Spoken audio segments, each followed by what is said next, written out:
Dhammapala Banteji. Yes, sir, Dr. Babji. We can start, I think. Yeah. We'll start with one small chanting. Okay, sir. Yes, Banteji.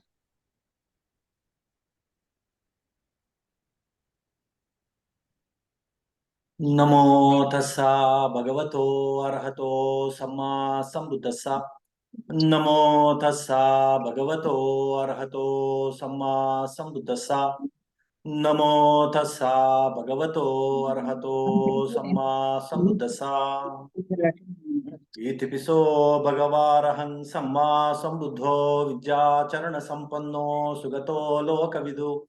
Anuttaro purisadamma sarati satta deva manusanang buddho bhagavati. Namo tassa samma sambuddhassa. Swakato bhagavata dhammo sanditiko akaliko. Ehipassiko apanayiko pachattang veditabo vinnuhiti. Namo tassa niyanika sadammasa. Supatipanno bhagavato savaka sango ujupatipanno bhagavato savaka sango nyaya patipanno bhagavato savaka sango samichi patipanno bhagavato savaka sango yadidam chattari purisa yugani atta purisa puggala esa bhagavato savaka sango ahuneyo pahuneyo dakkineyo anjali karaniyo Anuttarang punyaketang lokasati. Namo tassa atta arya puggala mahasangasa. Sat sukhi hontu.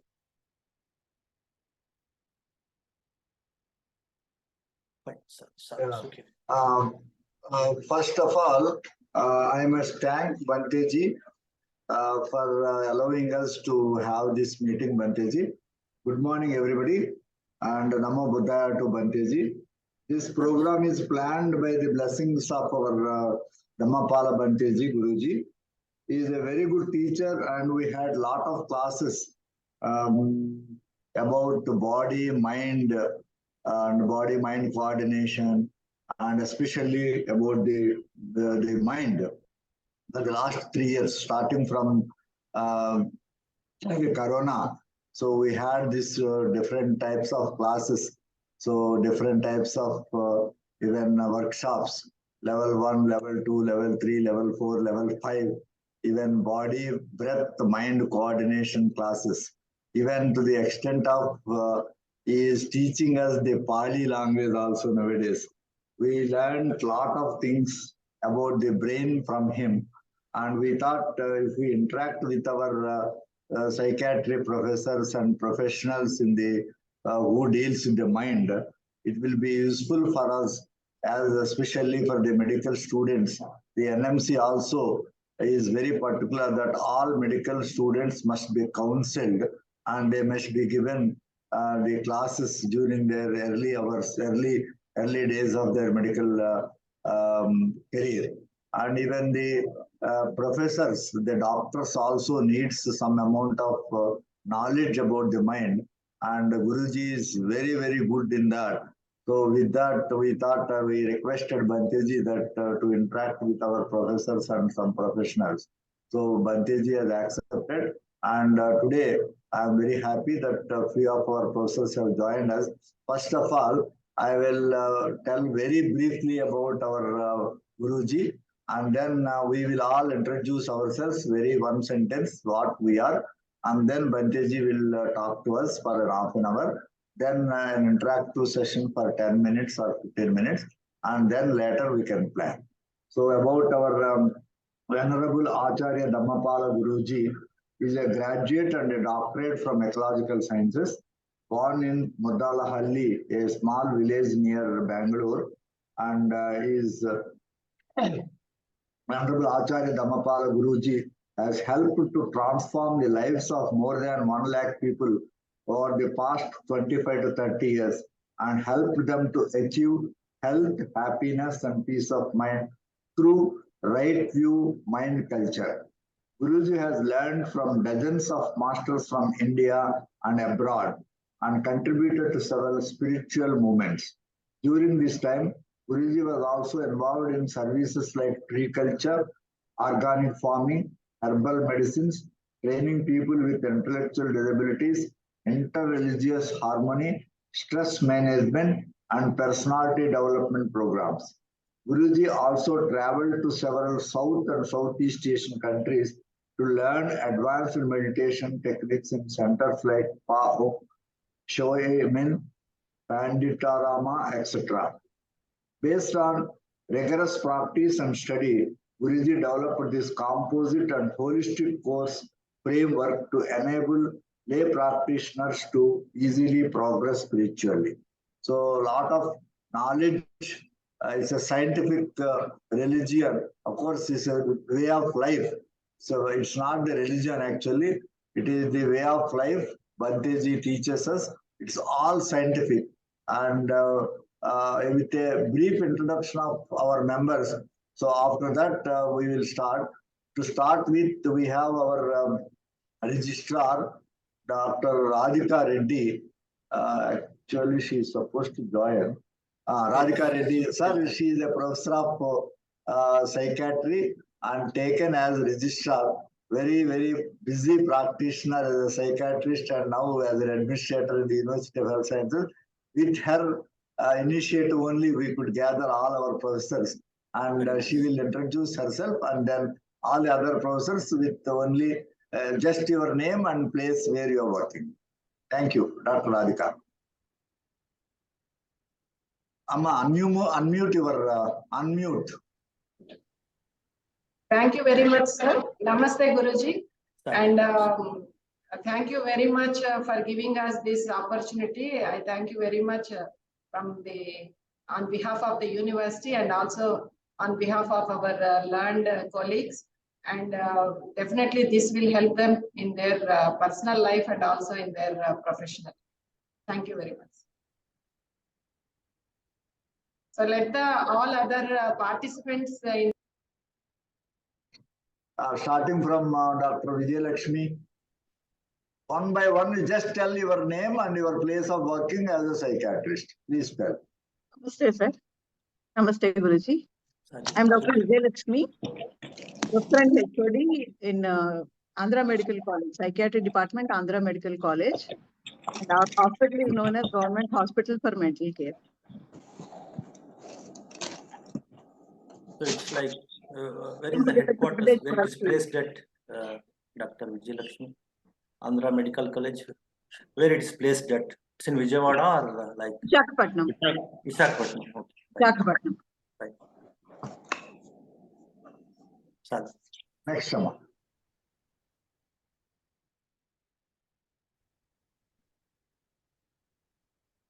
Nimisha, one after the other, please introduce yourself and then Bhanteji will talk.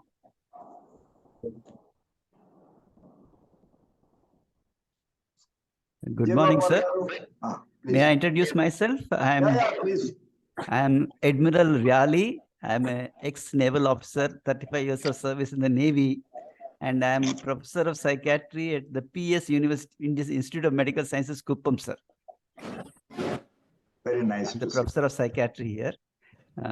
We are blessed to have your blessing, sir. Thank you very much. Sadhu, sadhu. Good morning, sir. Yeah. I'm Dr. Ravishankar. Sir, good morning, Dr. Babji Garu. Yeah. Sir, I'm Dr. Ravishankar, professor and HOD from Council of Medical Sciences, Amalapuram. Previously, I worked at Karuna Medical College as a professor. After retirement, I joined here as a HOD in psychiatry. Okay, sir. This is a very good program because everyday life to reduce the stress, to better focus on activities, improve the flow of the things and increase happiness, and also stronger relations to the day-to-day life challenge. It's a very good program. Thank you, sir. Thank you very much. Fine. Sadhu, sadhu.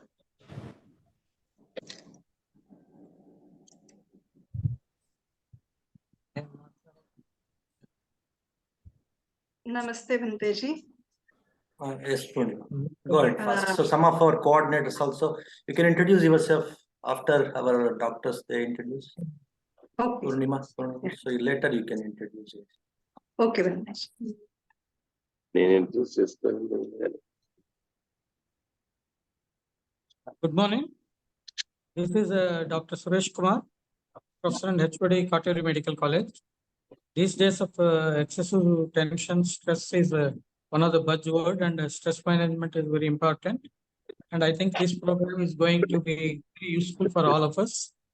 And thank you for arranging this program. Thank you. Thanks, sir. Sir, namaste, sir. I'm Dr. P. Sai Yeah. Sudhakar, Government Ayurvedic College Principal, sir. Yeah, please go ahead. Namaste, VC, sir.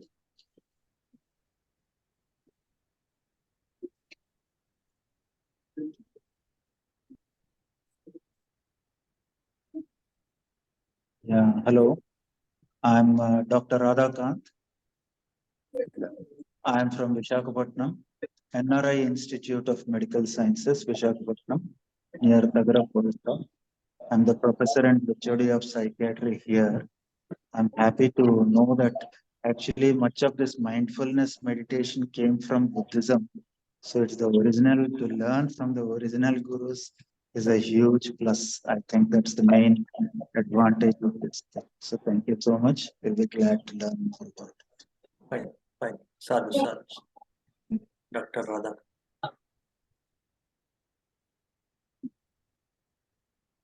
Yeah. Next, please. All over. Nagajyoti.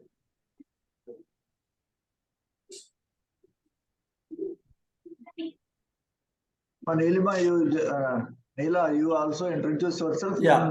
Bhanteji will start. So in between our coordinators also, they can introduce. Sir, good morning, sir. I am Dr. Varaprasad from Kakinada, sir. Kakinada Government Dr. Journal, sir. Yeah, yes. Dr. Good morning, Babji, sir.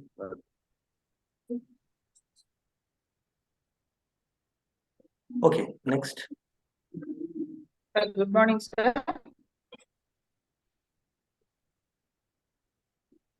So, good morning, sir. This is Dr. Aditeshma from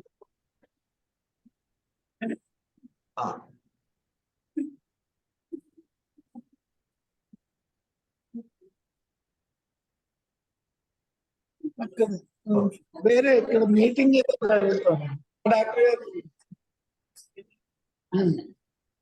ಅದೇ 10 ನಿಮಿಷ meeting. Okay, Bhanteji, I think. Yeah, of course. So in between our coordinates also, they can introduce, and then we can start our session. Yeah, one by one. Purnima and then Neela, yeah. Rohit, can you unmute yourself? Yeah, Rohit is also joining Guruji. Purnima. Namaste, Bhanteji. Good morning, everyone. I'm Purnima. I'm a coordinator of this right view meditation, as well as I am a counseling psychologist working in Warangal, which is in Telangana state. Since 2 years I'm working, and now I'm also pursuing early intervention diploma course so that we can help the little kids too. This right view meditation that helps a lot with all the issues which we are facing daily.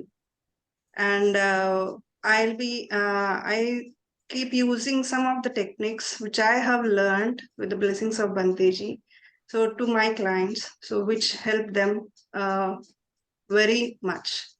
Thank you for the opportunity, Bhanteji. Fine. Dr. Tejaswini.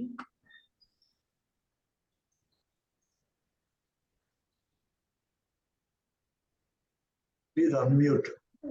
Yeah. Yes, I unmuted. You can't hear me? Now, yeah. Little more louder. Little. I am also attached to this right view meditation center from 2.5 years, and I got very much benefits in my life. Fine, Upasika. And she's also our senior meditator, and she's also doctor. And she has one medical institute also. And that, of course, she's interested in organizing one customized program for medicos. That I will tell later. So she's into this medical profession and this psychology, psychotherapy from past so many years, and again after learning these mindfulness techniques, she wants to promote this in her group, in her institutions also. Fine, Dr. Tejas. Next. Anjali. Yeah, Anjali. Anjali. Anjali, can you unmute yourself? Rohit. Vandami Bhanteji. Yes, Anjali. Good morning. Good morning to everyone present. I'm Anjali Gaikwad. I've been working in the field of corporate social responsibility and philanthropy for the past since 2007. And my entire family, actually my entire extended family and I, we have greatly benefited from Bhanteji's teachings, and very grateful to him for giving me the opportunity to volunteer for this work. So grateful, Bhanteji. Yeah, fine. I think she worked for some UN organizations like WHO and all, and in that way she has a lot of knowledge in this mental health, about the psychosomatic diseases, and now she's planning some more programs. So, like say some of these wholesome feelings that she's learned in this right few meditations. So we are just planning to make it into one comprehensive package program, which will again add up to mindfulness, and which can be imparted to the doctors. And again, I will tell you later after this session how the psychologists, psychiatrists, and even the psychiatry departments also can be involved in this research study. This is one kind of research study to know the impact of mindfulness, to know the impact of some positive, wholesome feelings, and how to cultivate them, and thereby how to come out of negative feelings, and thereby how to come out of the mental illnesses, the psychological, psychosomatic issues, and also psychological issues, stress-related psychological issues. He's working very seriously on that particular program. It's some 6 months or 6 months program that we will introduce a little later. And in that way, she's into this, though she's not from this medical background, but she's very much deeply interested in promoting this mindfulness as a therapy. That I will tell you a little later about that program. Fine, Anjali. Next, so we have one some very special guests. I invited them also for this program. They have medical background. Dr. Sudarshan is here. Yes, Guruji. Yes, I am interested. Yeah. Dr. Sudarshan ji, if you are here, please introduce yourself, and then later I can tell you a few things about you, how you are contributing to the health. Yeah, please. No need to talk much about me. I'm Dr. Sudarshan. I've been doing primary health care. It's an NGO started in the tribal area, and now we work in 7 states, provide primary health care, including mental health in primary health care for 1.5 million people. That's it. Thank you. Look forward to Swamiji's talk. Yeah. That's not a small number, 1.5 million people. So he has sent us all over the world, and I know him from past 25-30 years, and I was in his place in BR Hills near Mysore, and I was working for this ecological cause, and she was into this medical and so many other social, some social activities like uplifting the social life and also the health of tribal people. And he has sent us these primary health centers in several parts of India and also in several other countries. And when I was in Arunachal Pradesh, there also he started so many centers, and is a passionate say health worker. Of course, he's also a doctor, and now he started promoting these health services in a very big way, because he mentioned 1.5 people are getting the benefits of his service. And you can just Google about him, so you'll get a lot of information about him. He's a pioneer in this field. I'm happy to have him here in this program.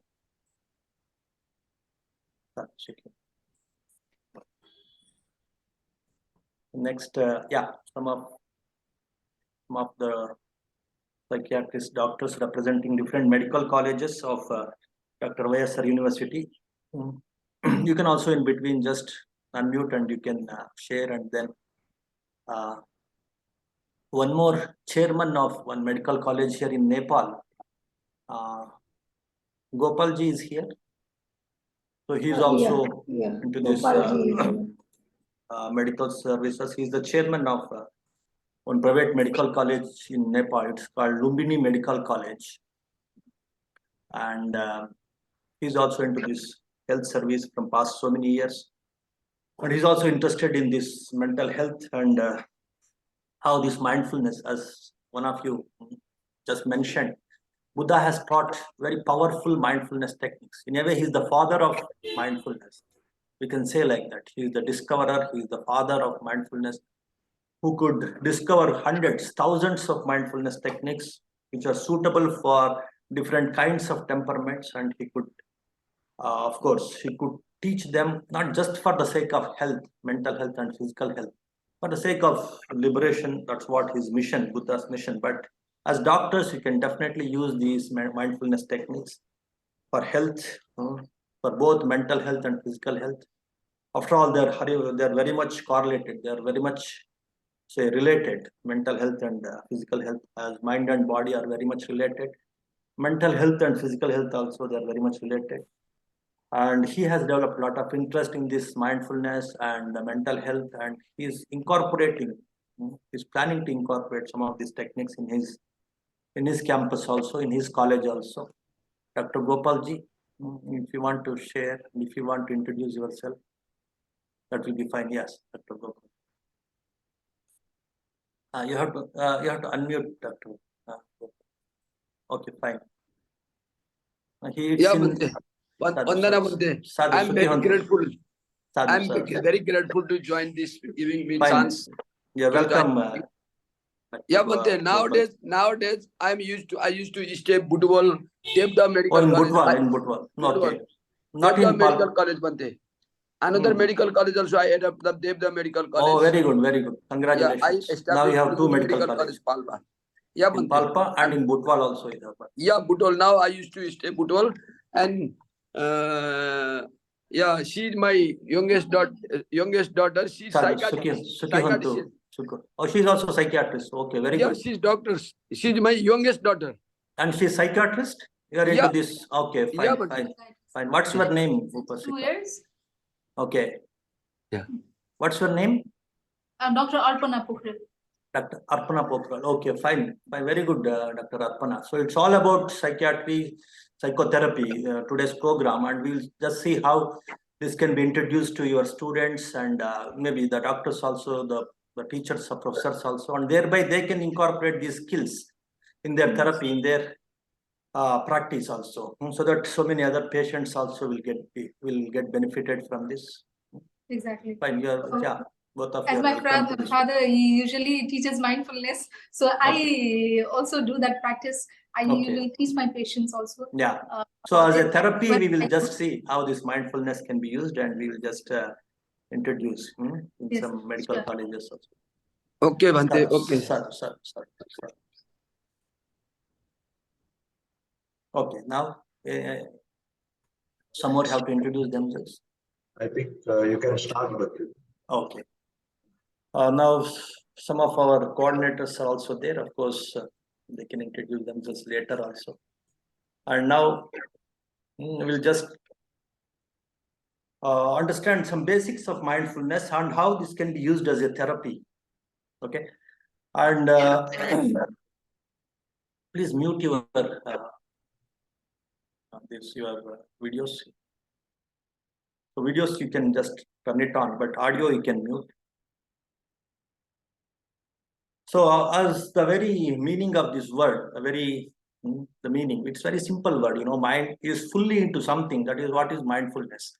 That half-heartedness, half-mindedness, thinking a bit here, thinking a bit there, that is not mindfulness. Mind is fully into something, whatever you are doing. You are eating, fully into eating. Say reading, fully into reading. Listening to music, fully into it. Just give 100% into whatever simple thing. If you are sweeping, just fully into sweeping. So that kind of completely, without any confusion, without any conflict in the mind, because mind can do several things simultaneously. If it is restless also, and if it is very skillful, very conscious also, it can do many things. But most of us, we are in between. We are neither completely, say, dull, or we are neither completely super conscious. So because of our inability to handle this say obsessive thoughts or continuous uncontrolled thoughts, we just take our mind here and there, or the mind will take us here and there. So that's why we can't be mindful most of the times. We will be worrying about something, we'll be planning about something, we will be like we will be in so many of our defilements, like we may be having some kind of strong attachment to something, and that may be pulling us to some other time, to some other place, to some other situation, forgetting about what's happening now at this moment. So bringing the mind, body together to this moment is actually the mindfulness. Body is always in this moment. Body, it can't jump from one moment to other moment, or one place to other place. Say it is only the mind that jumps. In one moment, body is always at one place, but though the mind is supposed to be in this body, it keeps jumping to other places. It will not coordinate, it will not be with the body. That is what is the major problem that many wise people, whether they are spiritual scientists like Buddha, or these medical scientists, so many medical scientists now in America, I heard more than 10 to 12 universities, they have started teaching this mindfulness as a cognitive therapy in all the psychotherapy or psychiatry departments. They have introduced this mindfulness as one of the core techniques to handle a lot of psychological issues.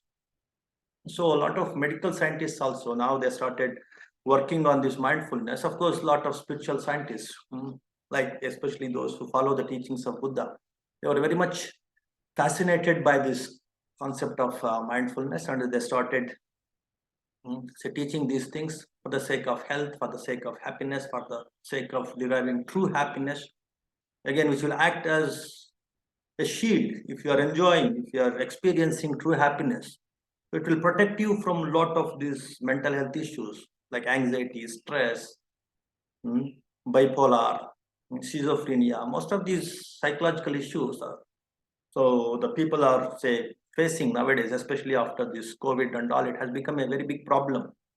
All over the world, this has become one of the, say, unknown or undercurrent pandemics. COVID, it was very much seen, the problem, but this mental health issues, it has become one unseen problem, unseen pandemic, which is very much there in all over the world, in all the countries all over the world. But statistics and all we will see a little later through some slides. And before that, I just thought of, say, just because all of you are doctors and scientists, with one small experiment, one 5 minutes experiment, we will just see what is mindfulness authoritatively. Let us experience what is mindfulness authoritatively by practicing just 5 minutes on mindfulness techniques. And also we will find out the benefit of this within this 5 minutes. In this 5 minutes experiment, it's called 5 minutes experiment of mindfulness, or bringing the mind into the present moment. That say art and science of bringing the mind to the present moment with the body, which is in the present moment. Say how both the body and the mind will derive some benefits that we can find out. That is the beauty of this technique, this experiment.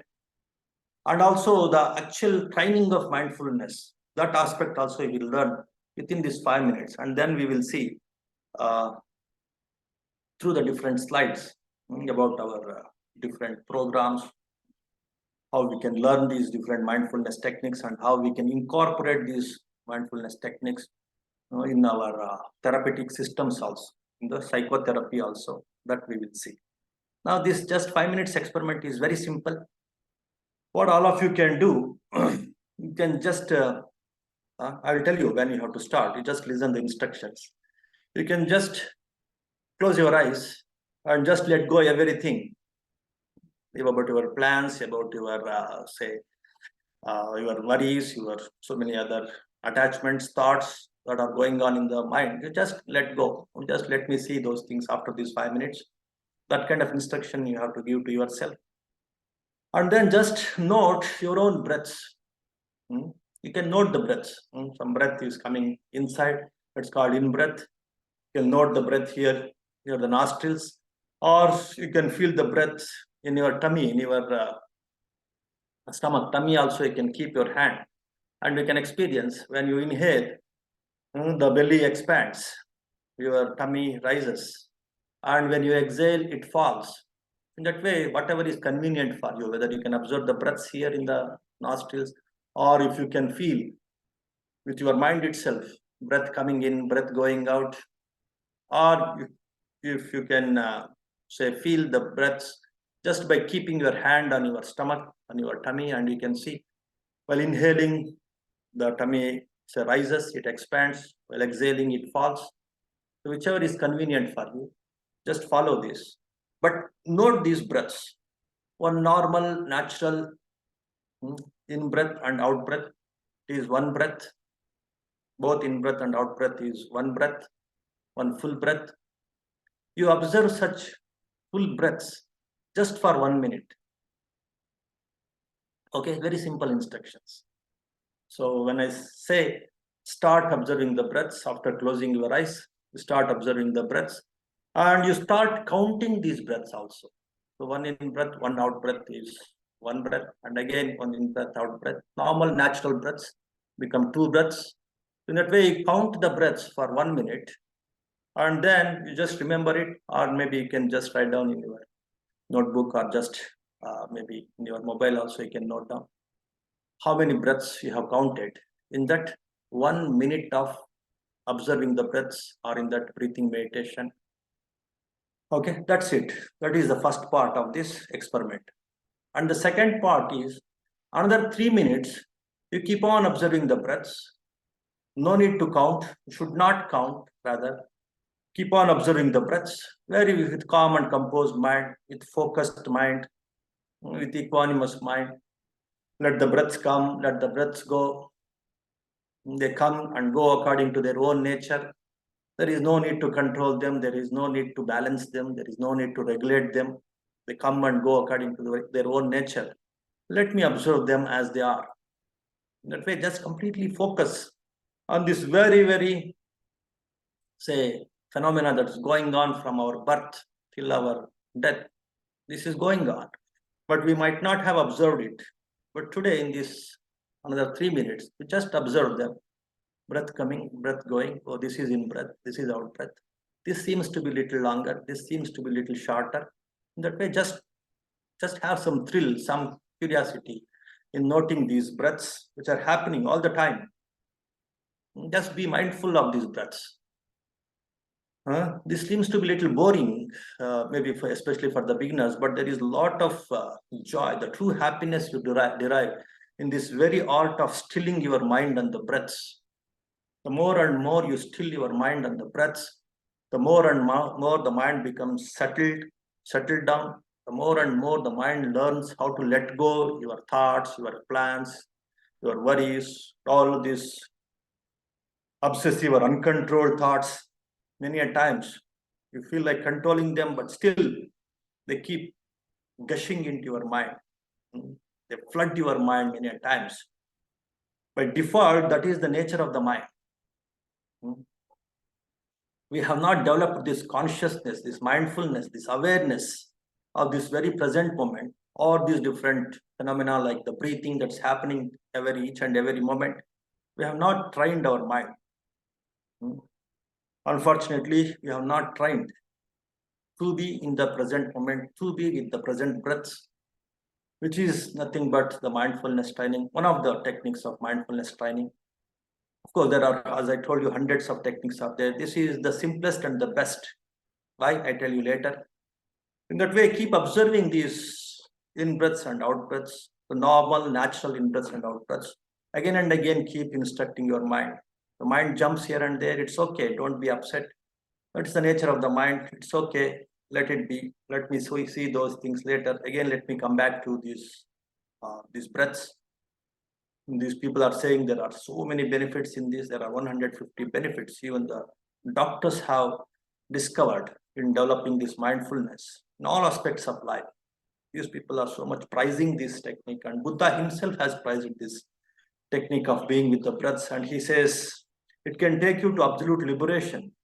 There are 16 steps in this, actually, in this observing the breaths. And once you go through deeper and deeper into this finer and finer observation of the breaths, one can liberate the mind completely, and he can become an arahant, an enlightened person. But that we are not bothered now at this moment. We are bothered about how to calm down the mind, how to let go these obsessive thoughts, which are the cause of so many psychological problems.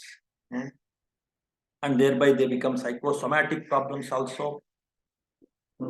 So just by observing this simple phenomena, with this simple technique of being with our own breaths, which are very free. If you miss some of them, don't feel bad. So I missed it. It's free again. The breaths are there again. You can observe them. So in that way, just let go. If you miss some of them, just let go the thoughts and just be with the breaths for these 3 minutes without counting them.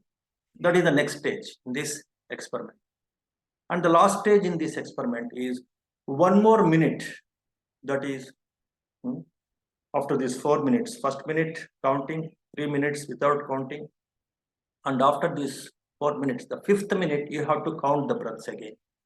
I will just see the time and I will instruct according to the time. You need not bother about the time. You just follow my instructions. After these 4 minutes, the 5th minute, again, you have to count the breaths. And for that last 1 minute, what are the counts? What is your count? That you have to find out, that you have to remember. And you just see the difference between the first count that you have counted in the beginning of this experiment and at the end of the experiment, the count. You just see the difference between these 2 counts, and you can just tell me. Then we can find out the benefits of mindfulness here and now. In this very 5 minutes, we can find out the benefits. And also you get some idea about how to train the mind to become more and mindful. And what is the right mindfulness? What are the wrong mindfulness techniques? What is right view mindfulness, right view meditation? Just a few minutes we will see.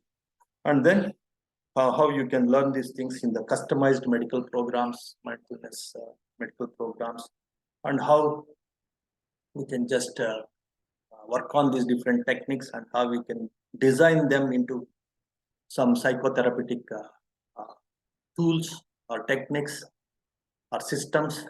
That also maybe just for a few minutes we can see, and then we'll conclude our meeting. Okay, now shall we start this 5 minutes experiment? Are you ready? Is it clear? The instructions are clear. Okay, now just close your eyes.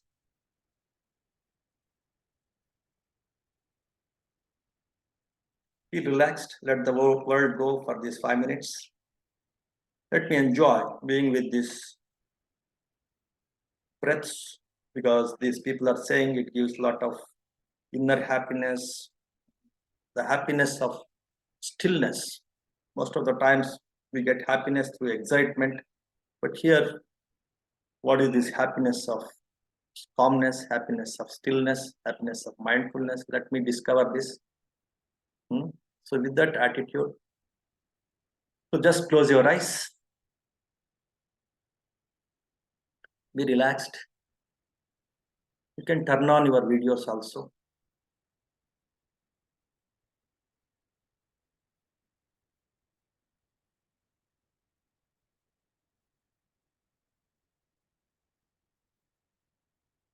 All of you turn on your videos. Just when I say start, then you can start counting the normal natural breaths, the in breaths and out breaths. You can start counting. Until then, just focus on the breaths.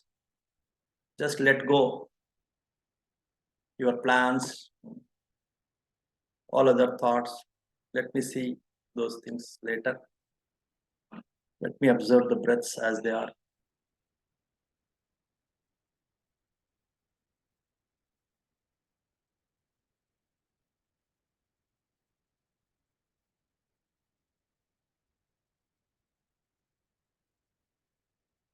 Now you start counting the breaths.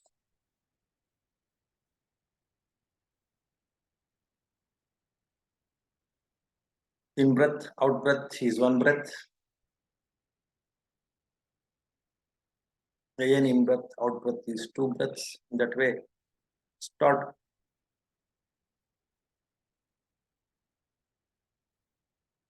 counting the breaths for 1 minute. When I say stop, you can stop counting.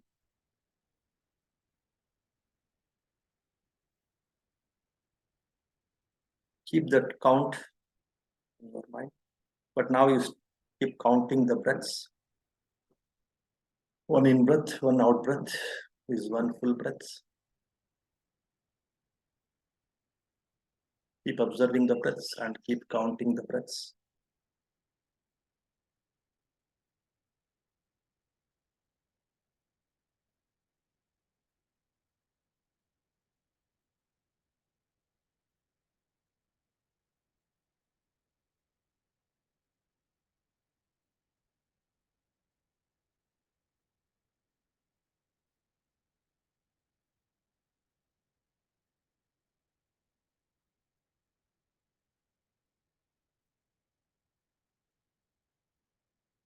Okay, stop counting. Continue observing the breaths without count. Just remember what is the count, or maybe you can just write down. And then continue observing the breaths for 3 minutes.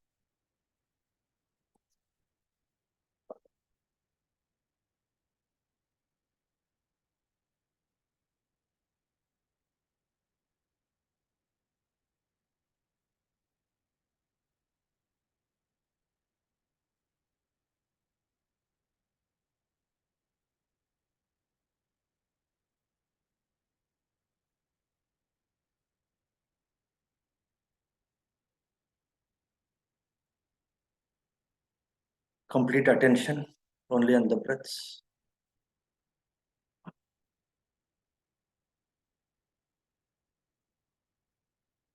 Keep noting the breaths as they are.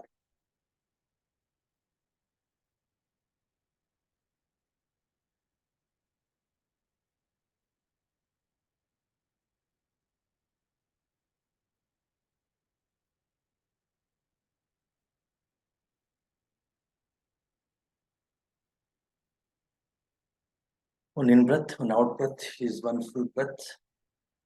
Observe them as they are. They come and go according to their own nature. Let me observe. Just like a doctor observes the patient's breathing with calm and composed mind, with alert and attentive mind, without trying to regulate them. Just note and count the breaths.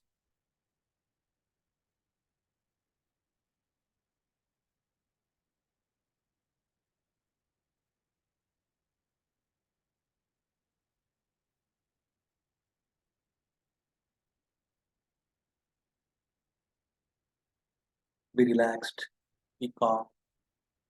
Let the world go. Let me note these breaths.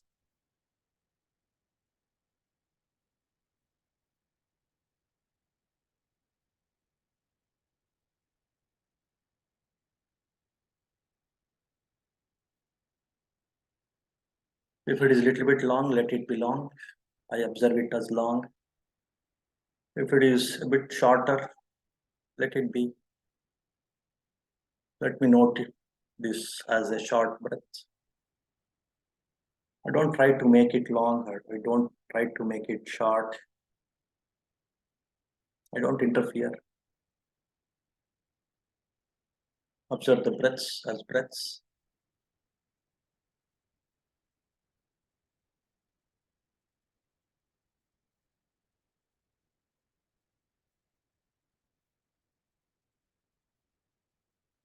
Again, start counting the breaths now. The last 1 minute, again start counting now. In breath, out breath is one breath. And again in breath, out breath, 2 breaths in that way. Start counting the breaths.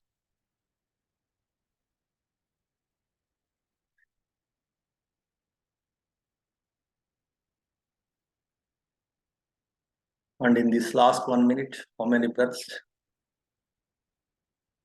you can count? Just again remember that.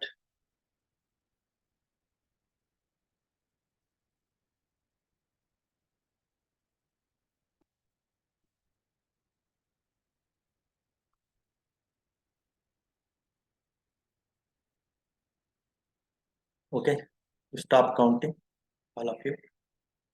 Gently rub your hands and massage your eyes, and gently massage your eyes and open your eyes. All of you open your eyes. So this is the 5 minutes experiment. Just 1 minute, first 1 minute.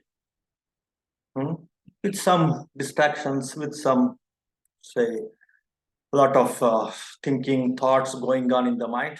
When you observe the breaths, that first 1 minute, so how many counts you could observe? And after 3 minutes meditation, little bit calming down of the mind, because your mind is busy in noting the breaths, and you could, to some extent, you have learned how to let go of the things. To put your mind fully into something, you should learn to let go of the other things. If so many other things are interfering in whatever you are doing now, then you can't, say, involve your mind fully into what you are doing. So because of that reason, you have learned a little bit of how to let go.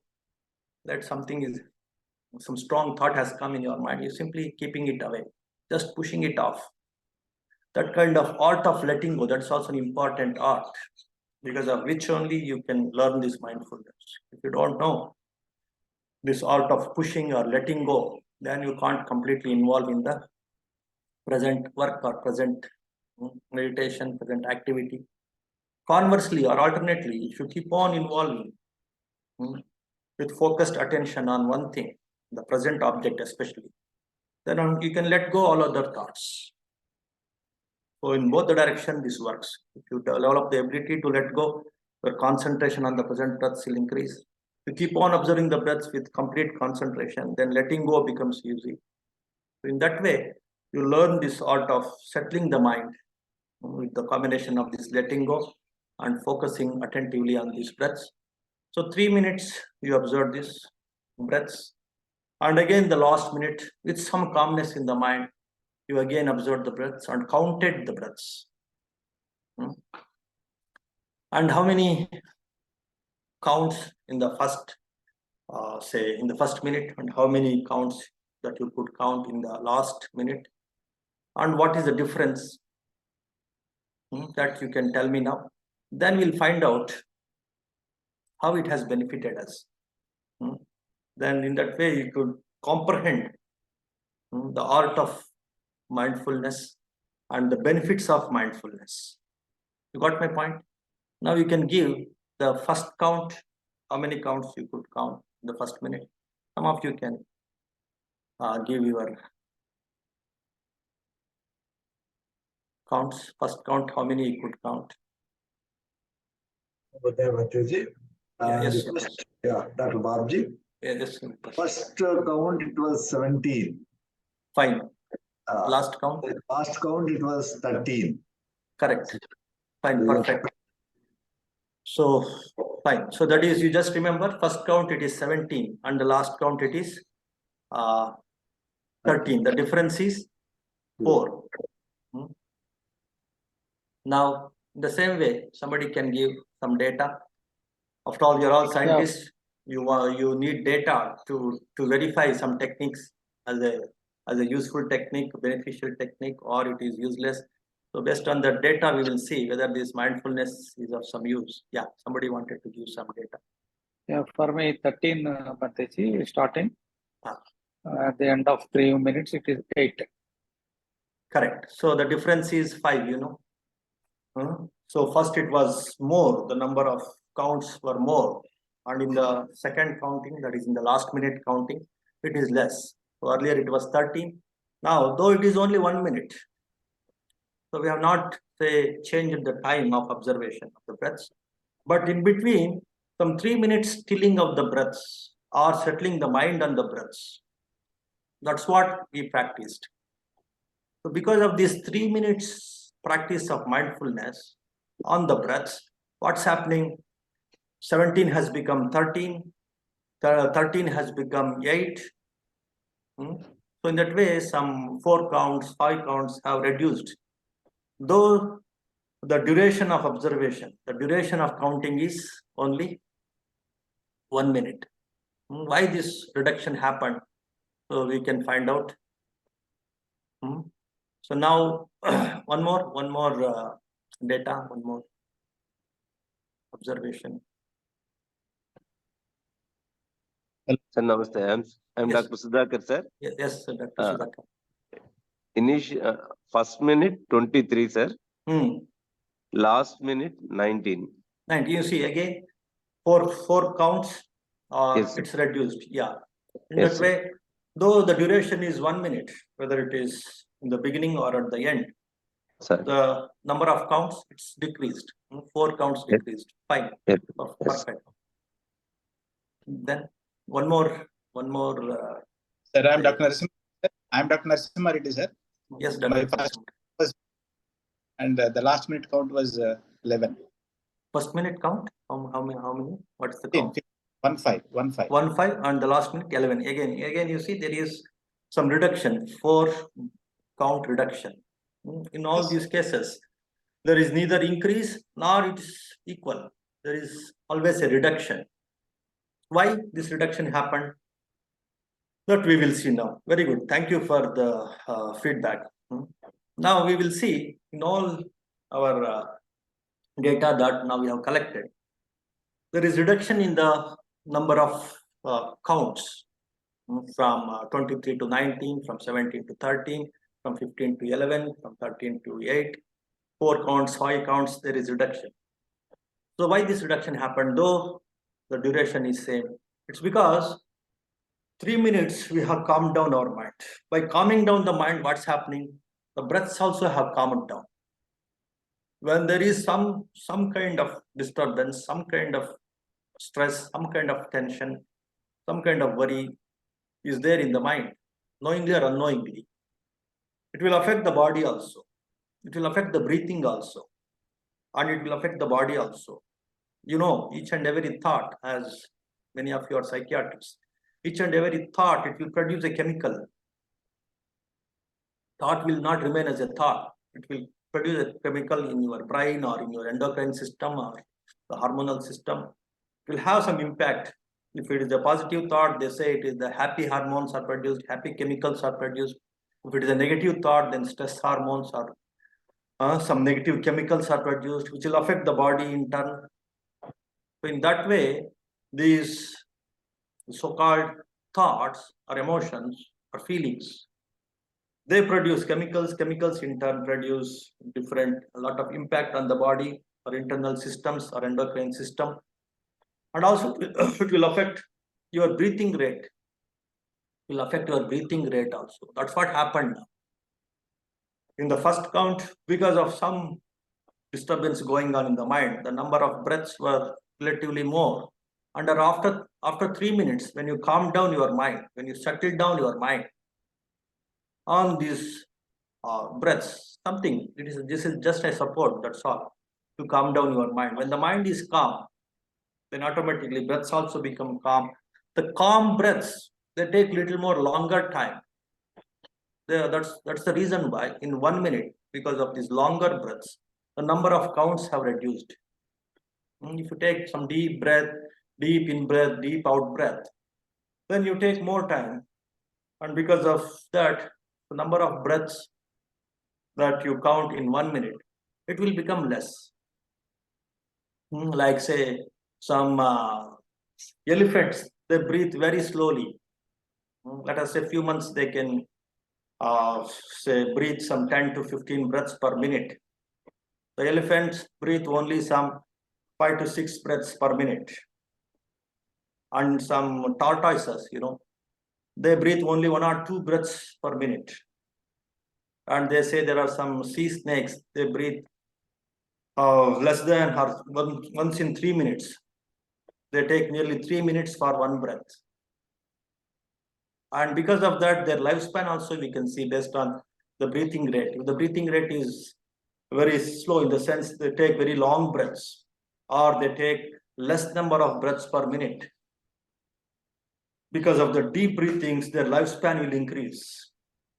Because of that reason only, scientists, they say, the lifespan of elephants, it is 150 to 200 years, because they take relatively longer breaths than the human beings.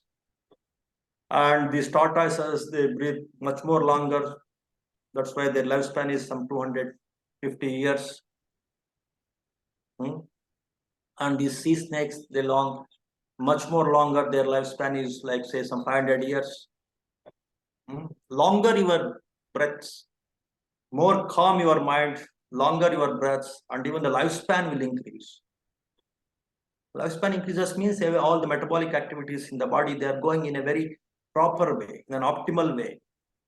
So that is the impact of breathing on the functioning of the body. And that is again by settling the mind, by developing the mindfulness. If you settle the breaths, or if you calm down the breaths, you can calm down the body also, and all the functions in the body, they go in an optimal stage, in an optimum way. Because of that reason, mind, breath, and body, they are highly related. If you calm down the mind, breaths also will calm down, body also will calm down. So that we have found out in this small experiment. By calming down the mind, by settling the mind on the breaths, the breath number also has decreased, because we have taken very calm breaths. So in that way, this mindfulness, it has indirect impact on the bodily functions, metabolic functions of the body also. Okay. And directly it has an impact on calming down the mind. Whatever mental illnesses that you see in the present world, they're all because of your inability to calm down the mind. In your inability to let go the thoughts, let go the feelings, let go the sentiments, let go these gushing thoughts, uncontrolled, obsessive, compulsive thoughts. If you can't handle them, if you are carried away by them, one thought after the other thought, uncontrolled thought. You might have seen the people with some severe mental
So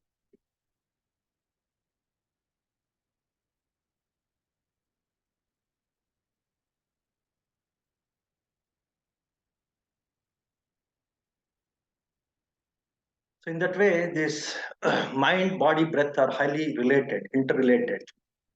Just like the breath connects life and death.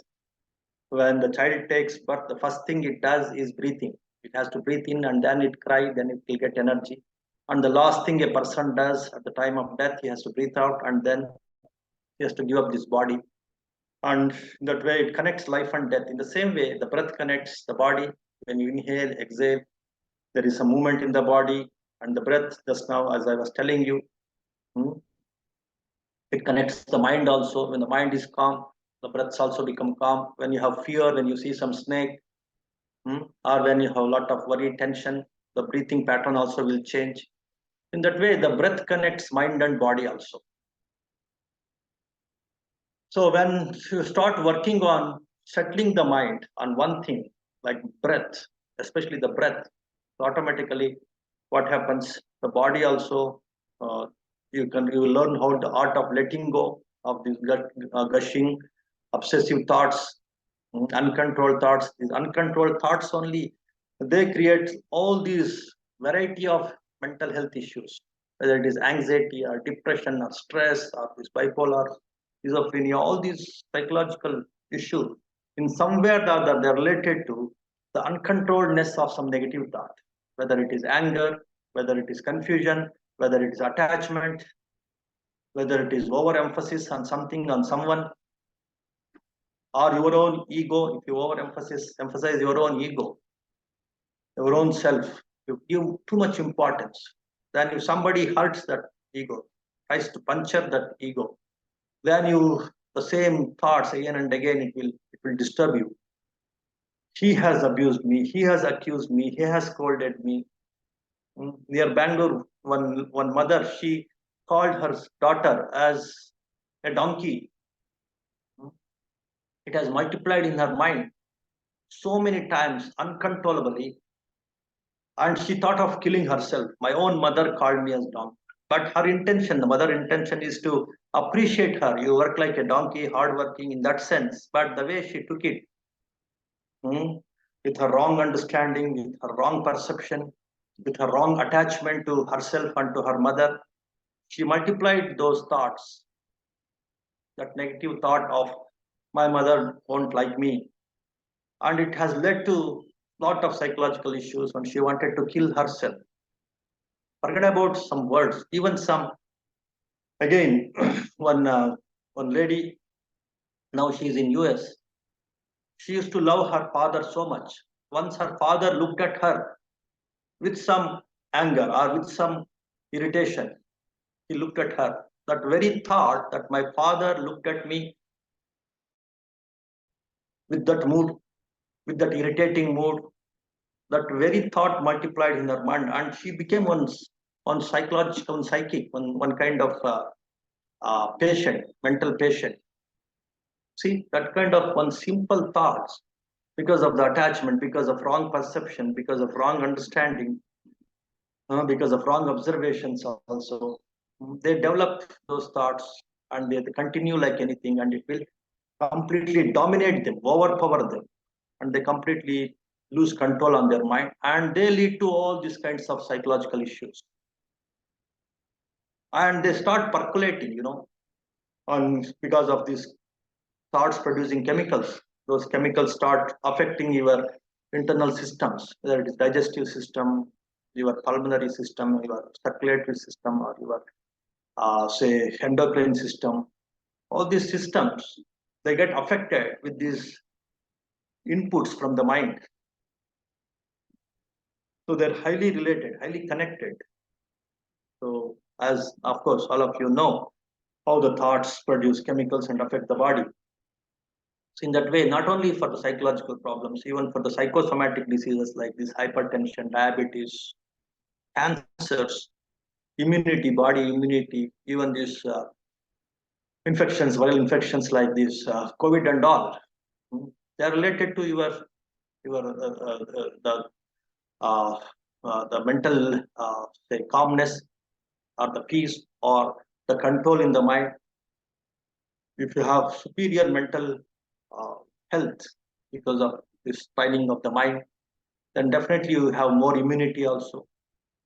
All these things, of course, as doctors, all of you know, I need not tell those things. But the point here is you should see the power of this mindfulness, settling the mind on one thing and letting go. If you learn, then you can calm down the breaths and you can calm down the body also. In that way, both for your mental health and physical health, this mindfulness works. That is what I wanted to tell you in this small 5 minutes experiment.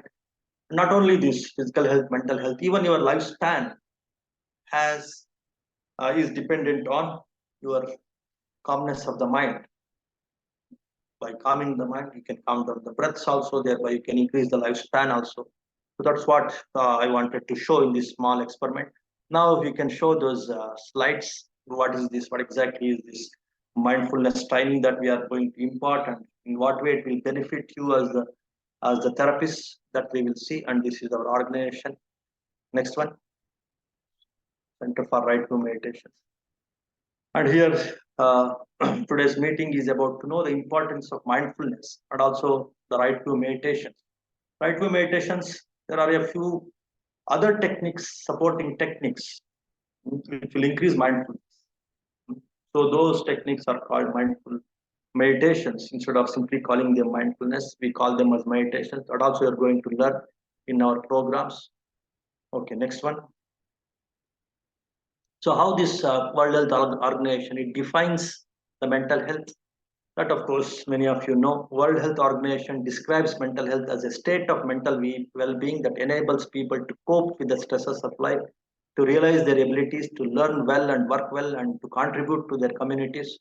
Mental health is a lot more than the absence of illness. It is an intrinsic part of our individual and collective health and well-being. It's not just say absence of some mental illness that you see some people simply shouting like if it is extreme, that expressions, that kind of behavior you can see. But a lot of say mental health issues, they are not seen, they're unseen, which will affect their efficiency, their working ability, their communication, their interaction, their joy.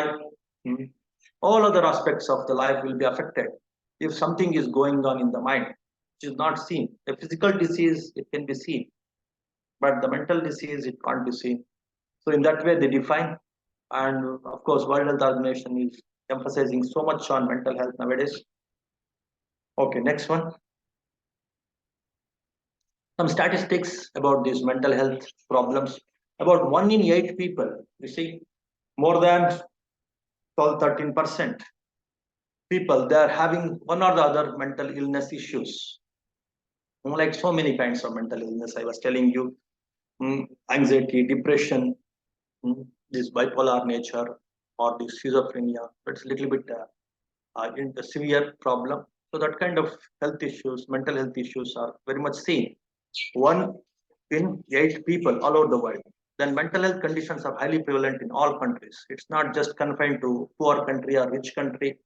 Only rich people have mental health issues. No, the poor countries also is very much seen, but it may not be like expressed, or there may not be suitable health systems to handle them. That's why many people may not be knowing such kind of mental health issues in the poor countries. Approximately 15% of the world's working population is estimated to experience a mental disorder at any given time. So yeah, in the working population, it is much more severe because they have to handle many things in addition to social life, family life, professional life also. When they have to handle, then they're more prone to mental health problems. World Economic Forum calculates that mental health conditions will cost the world economy approximately $6 trillion by 2030. So that is the cost one has to incur, the whole world has to incur on this mental health problems. Neglecting mental health negatively impacts individual and family well-being, as well as local and national economies. It not only affect the individuals or the families, it will have an impact on all aspects of life. Even the national economies, they may decline, they may be affected. All of this is compounded by severe lack of mental health workers. There is no workforce, and also There are no proper training tools also. That is the main reason why it is spreading like anything. It has become, as I told you, it has become an unseen pandemic all over the world. Now, next, how to work on this. And one more nature of this mental health fluid that we should be little, optimistic is like it is fluid. It can be handled. During a person's lifetime, their position on the mental health continuum shifts as various individual, social, and structural factors protect or undermine their mental health. Yeah, it varies from time to time, place to place, situation to situation. Individuals can still experience high levels of well-being despite a severe mental health diagnosis, just as someone with a physical health condition can maintain physical fitness. So sometimes it may not be expressed, but it may be very much there in the individual's minds. Strengthening individual resilience through effective self-care techniques combined with improved interpersonal relationship can be effective in increasing well-being and preventing and or reducing mental distress. Here, the self-help or self-care techniques, that's what the WHO, they are insisting. All our techniques, these mindfulness training programs, meditation techniques, these mind culture techniques that we are talking about, the customized programs for the doctors or so many other professionals, all these things are nothing but these self-care techniques only. So in addition to the self-care, handling your own mind, handling your own thinking, handling your own emotions, handling your own confidence, handling your own understanding.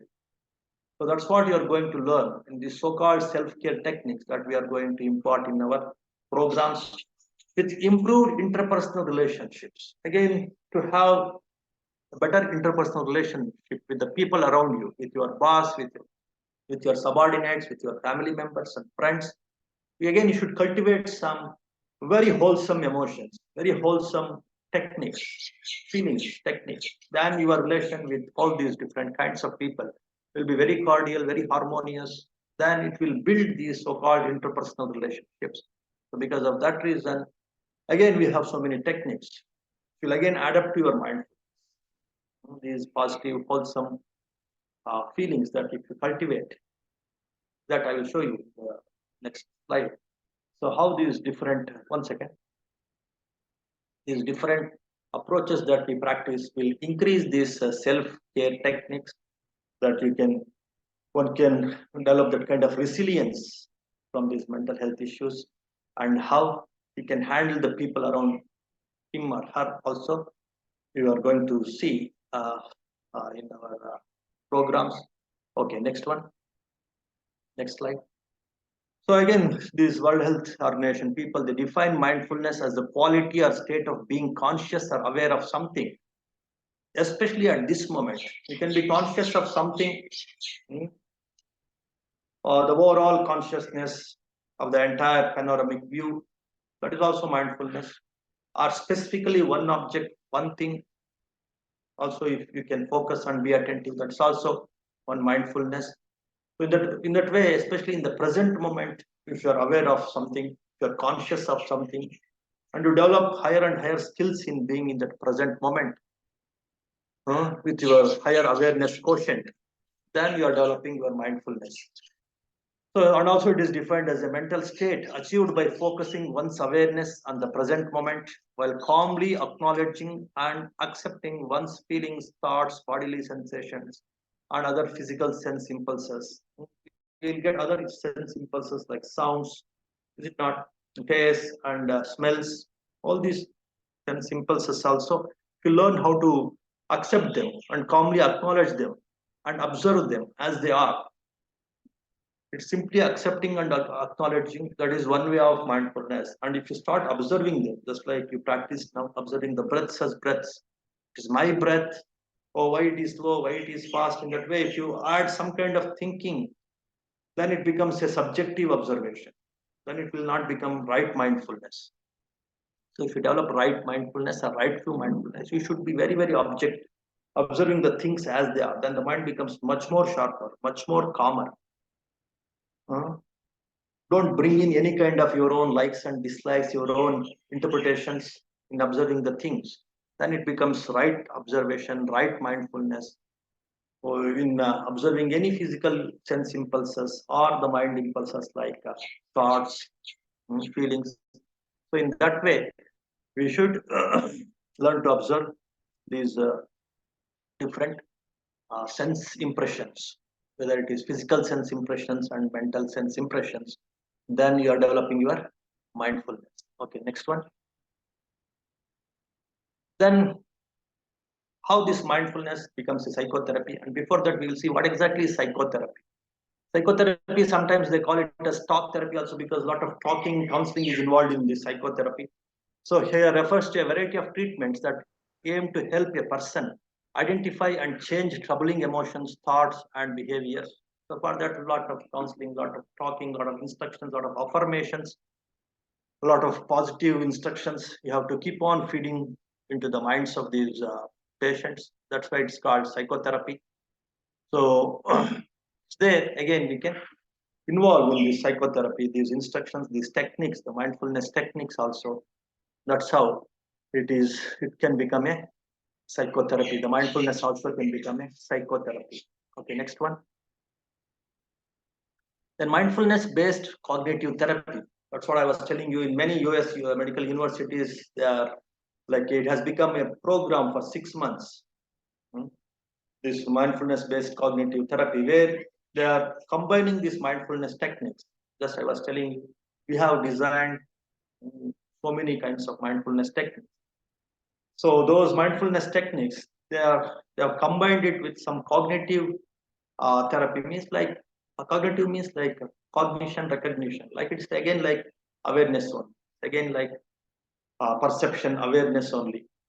This cognition, getting the impulse, noting the impulse. That is what is your cognition.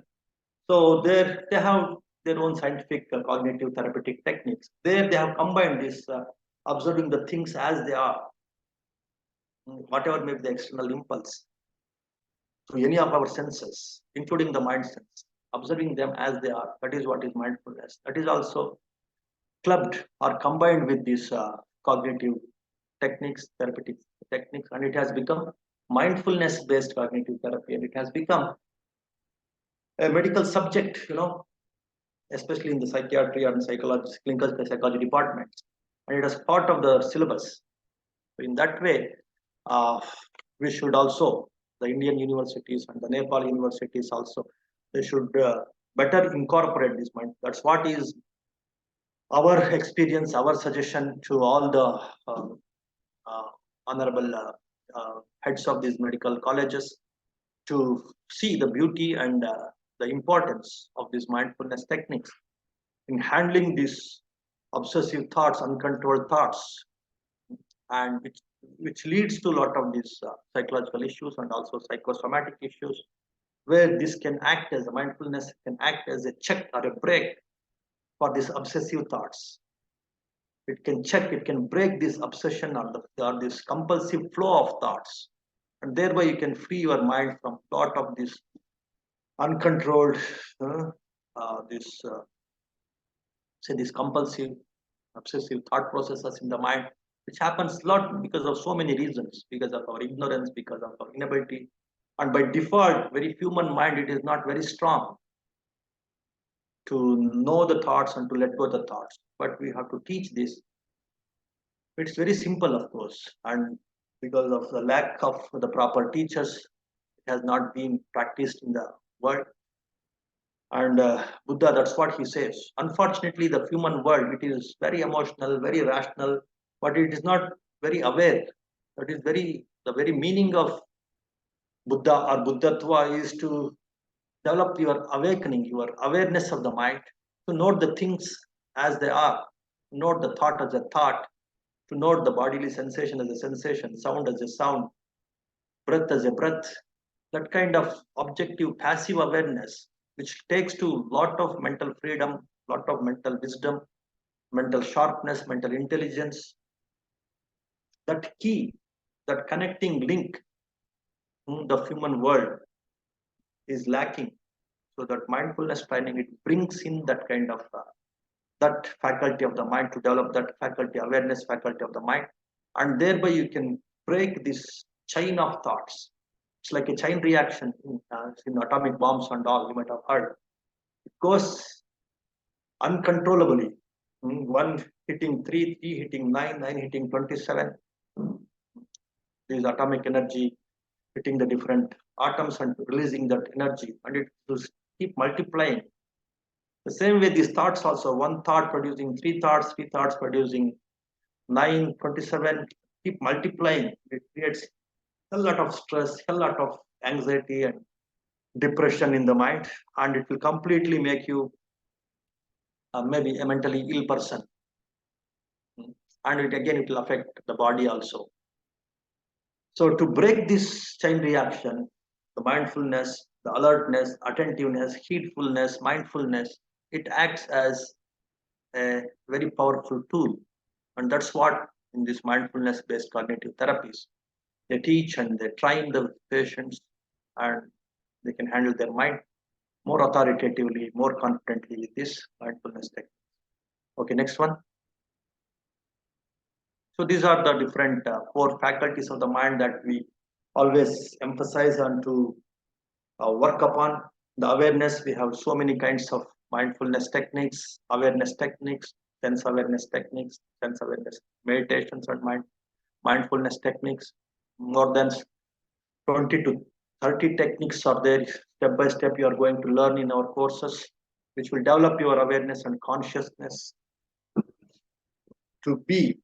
It's called, of course, in Buddha's language, there are different names of that. That's what we are going to teach, and this will directly impact your mindfulness and cultivating some wholesome feelings.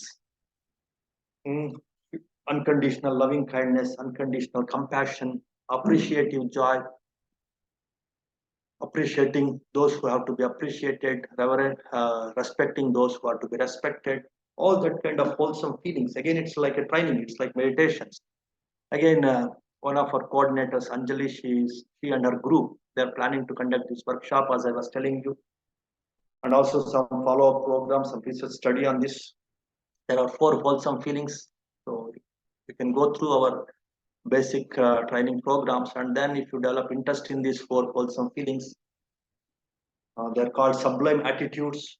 You can also be a part of this research study, and you can take up some responsibility in this research study as an individual and also as a department.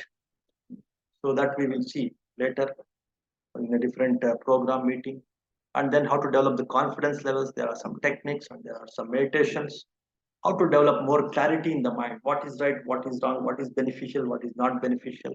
Some kind of right perception, right understanding, techniques and meditations, which will again add up to your overall awareness, overall consciousness, overall mindfulness.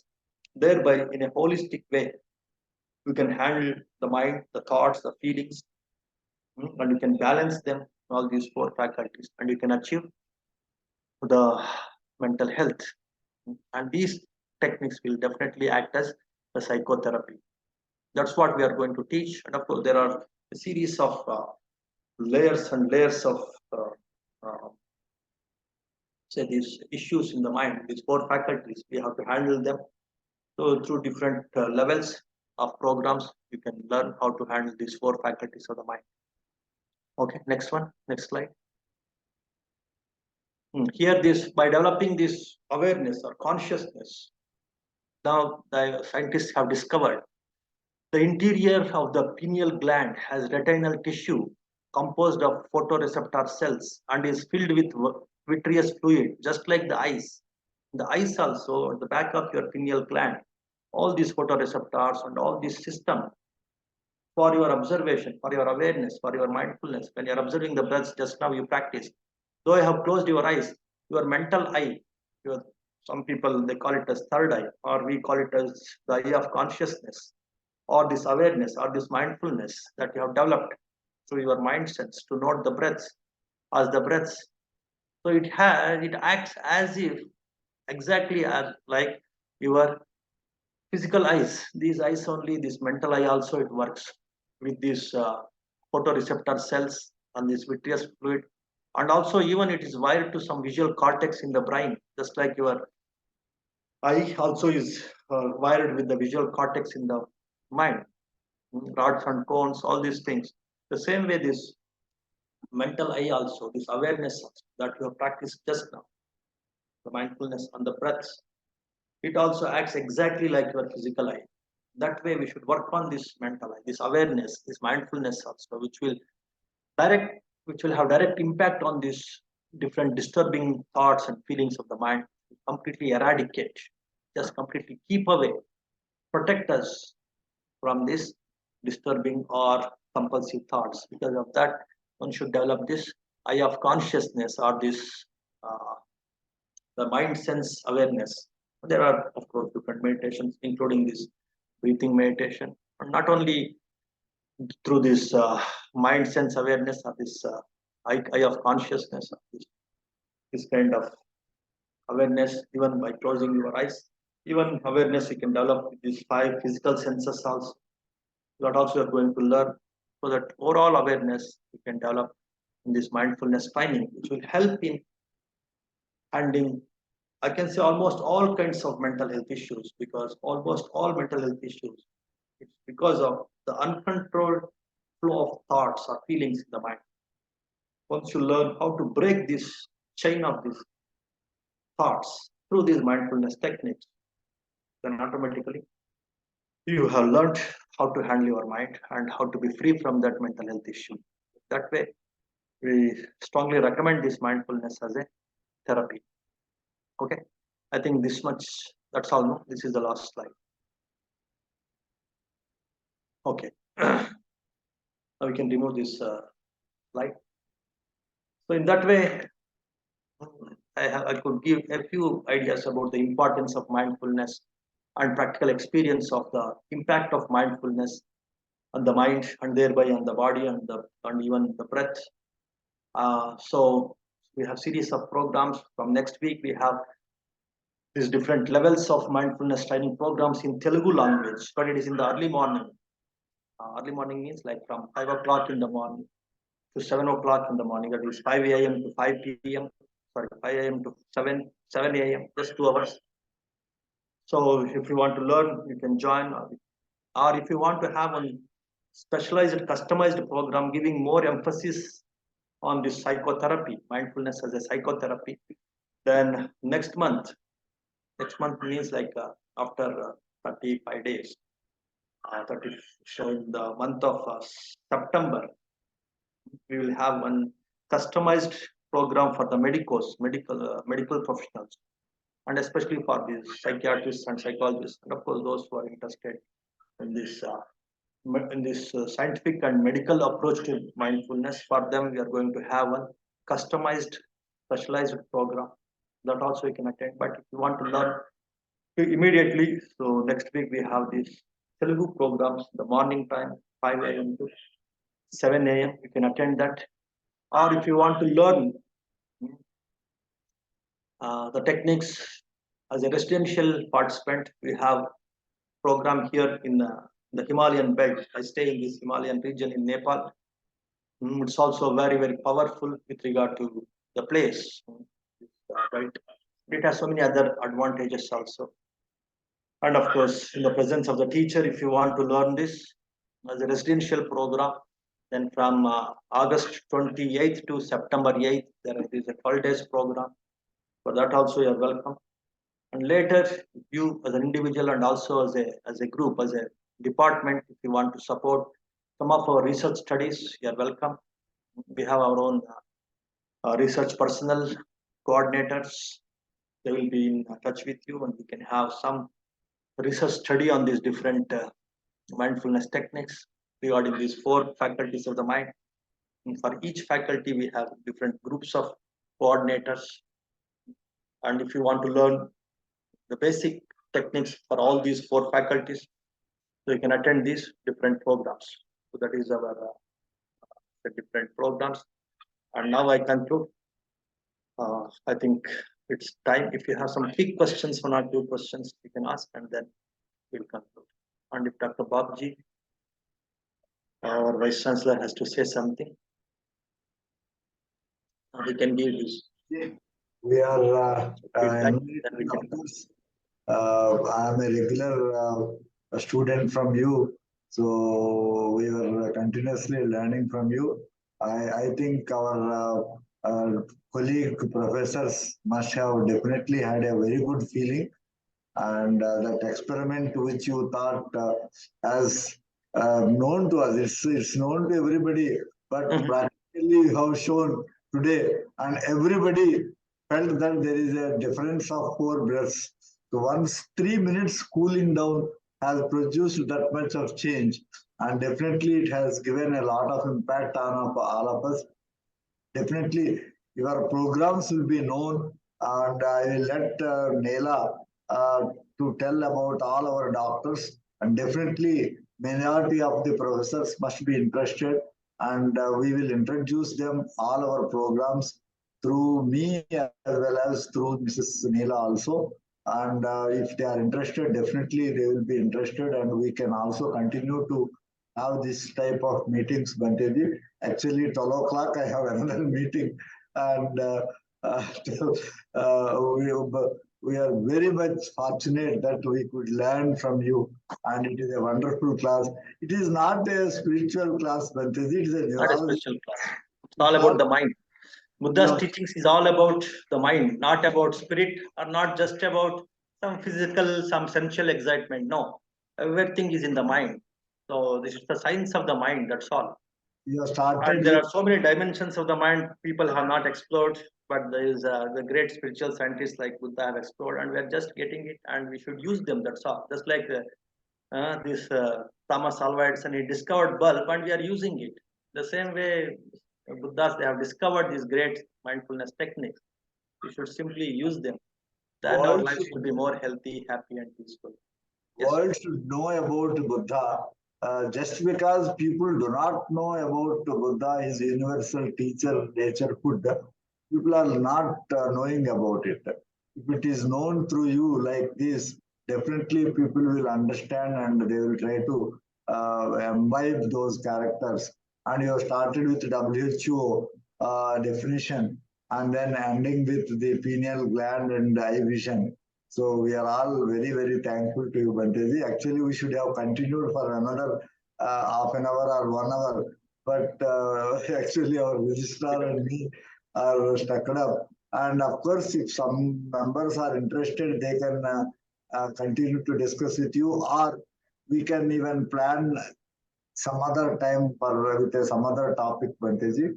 We are really thankful from the University of Health Sciences, Dr. Vyasar Institute of Health Sciences, from as a whole, from the state of Andhra Pradesh.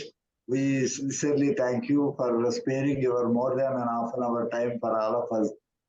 And we wish that we continue to utilize your teaching activities for our students as well as for our doctors. Fine, perfect. Sadhu, sadhu, sadhu. I'm also happy to interact with learned doctors. And this is our mission, you know, the CRVM is for this. We are for right view, and right view is our whole and soul mission for all of us, for CRVM people. And we are very happy to interact with our scientists, doctors, and thereby they can impart this knowledge to so many students, so many patients, to the society. And that's our mission. Thank you very much, Dr. Babji. Thank you. And our registrar, madam, she wants to say. Thank you, sir. Thank you. Thank you very much, sir. It's nice that you are a registrar and also a psychiatrist, and we are happy to interact with you. So we will plan. Yes, sir. Yes, sir. We had in our conferences also, we had many sessions on this mindfulness and workshops also. Stress management and mindfulness, yeah. Something like that for students also, as our Dr. Babji Garu was telling, even for these first year, second year students, they have some issues with acclimatizing with the new environment. I have seen the professional colleges, for them also some kind of this kind of stress management or mindfulness techniques we teach. Yes, they also quickly adjust to and acclimatize and adapt it to the training or the program or the college. So that also we can plan in the future. And as I told you, there are so many courses, customized courses that we can definitely plan. Sure, sir. We'll arrange for that. Actually, there is a psychiatry week in this next coming month, Dr. Radhika. Yes, in October, sir. That's what I was telling you, sir. In October, 1st October from 4th to 10th, we'll celebrate World Mental Health Week. Okay.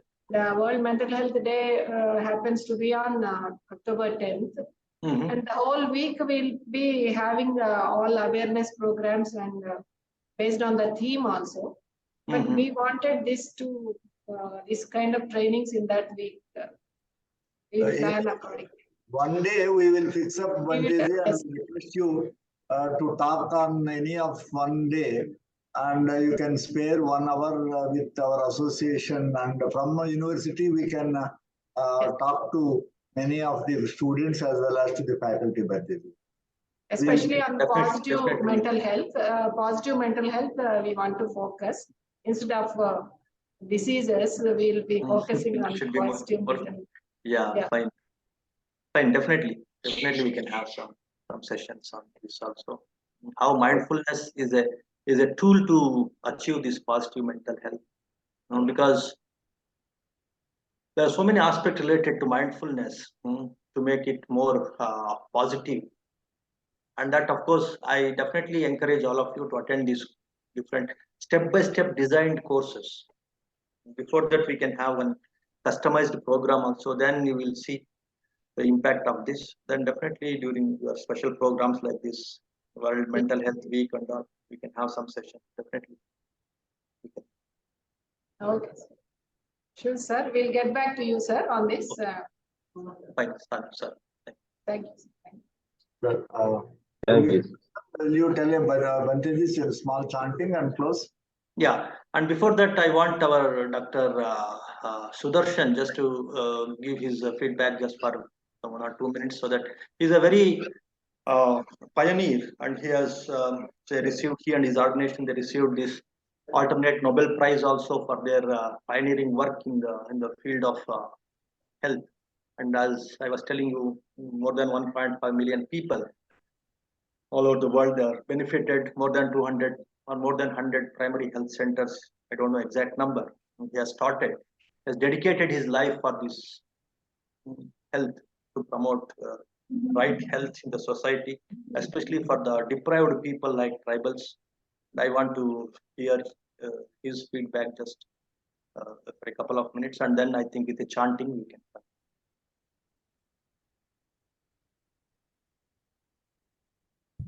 Dr. Sudarshan is here.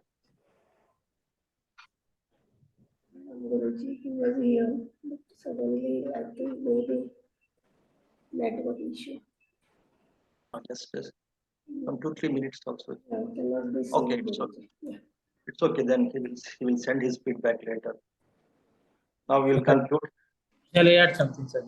Thank you very much, sir, for your wonderful speech and the sort of stress bustering program, and also increase the happiness, and also have a better relationship with others, and also a key part of the life.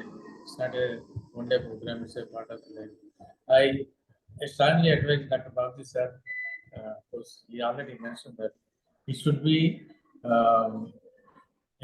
part of the program in the health syllabus also, especially first year and second years, and also it should be extended to the faculty and students, especially medical students. Thank you very much. Thank you, sir. So we'll conclude.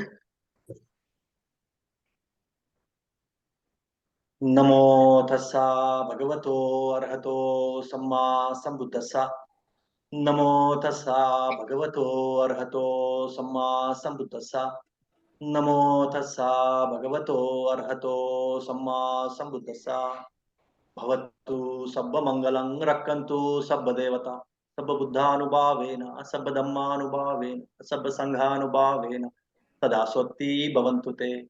Sukhi bhave yangni dhukko. Ahang nicha ahang viya. Ida cha me sukhi hontu. Majjata chatavedino. Mami gammante dhamme. Satta hontu sukhi sada. Tato paranchara jesu. Chakkavale sujantano. Sadhu, sadhu, sadhu. Sadhu, sadhu. May all of you be happy, healthy, and peaceful. May all beings also be happy, healthy, and peaceful. Sukhi Hotu.